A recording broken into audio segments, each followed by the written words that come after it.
How to use PhotoPrism. PhotoPrism is a self-hosted, AI-powered photo management app that automatically sorts, tags, and organizes your images.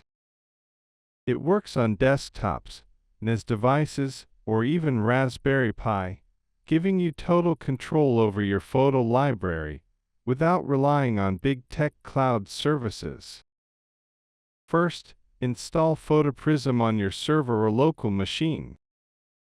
Once it's up and running, open it in your browser and import your photo folders.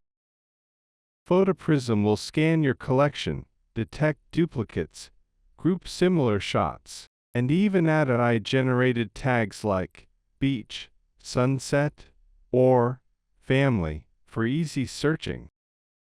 You can browse by albums, dates, or tags, use the powerful search bar to find images instantly, and even spot places on a map using built-in location data.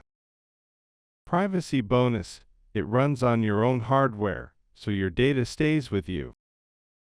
Thanks for watching.